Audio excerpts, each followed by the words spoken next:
ఎడారిలో సెలయేర్లు ఏప్రిల్ 30వ తారీఖు.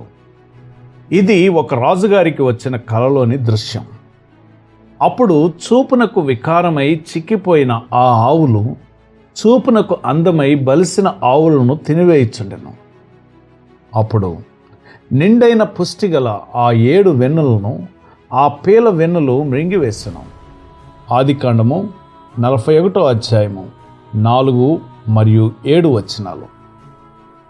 ఆ కలను ఉన్నదున్నట్లుగా చూస్తే మనకొక హెచ్చరిక కనిపిస్తుంది. మన జీవితంలో అతి శ్రేష్టమైన సంవత్సరాలు, మంచి అనుభవాలు, సాధించిన ఘన విజయాలు, చేసిన అత్యుత్కృష్టమైన సేవ మొదలైన మంచి విషయాలను పరాజయాలు, వైఫల్యాలు, అప్రతిష్ట, దేవుని రాజ్యం పట్ల పనికి మాలినతనం మొదలైనవి మింగివేసే అవకాశం ఉంది.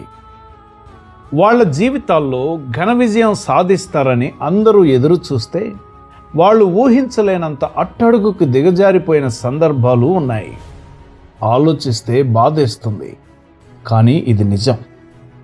ఒక భక్తుడు చెప్పాడు, ఇలాంటి విచారకరమైన విషయం నుండి తప్పించుకోవాలంటే ఒక్కటే సాధనం: ప్రతిదినం ప్రతి గడియ దేవునితో ఓ వినూత్నమైన తాజా సంబంధాన్ని తిరిగి కల్పించుకోవడం.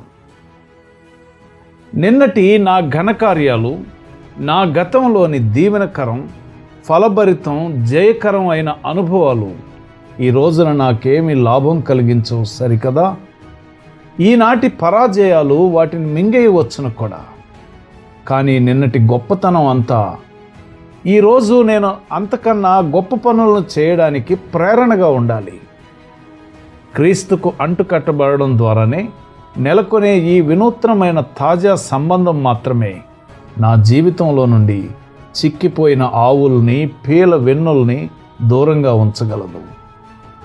ఏ రోజుకా రోజు నా క్రీస్తుతో కలిగి ఉన్న సహవాసం కోసమే నేను ఆలోచిస్తాను.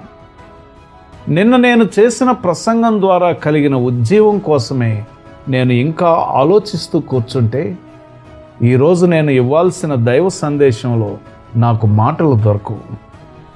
విజయాలు అయినా అపజయాలు అయినా పాతవి గతించెను, అంతే. కనుక నీ జీవితంలో కూడా బక్క చిక్కిన ఆవులు, పీల వెన్నులు, బలమైన ఆవుల్ని, బలమైన వెన్నుల్ని మింగివేసే సంవత్సరాలు రాకముందే క్రీస్తుతో ఆ తాజాదనం కలిగినటువంటి దినాన్ని ప్రతిరోజు అనుభవించే కృప పరిశుద్ధాత్మ దేవుడు నీకు అనుగ్రహించునుగాక. ఆమెన్.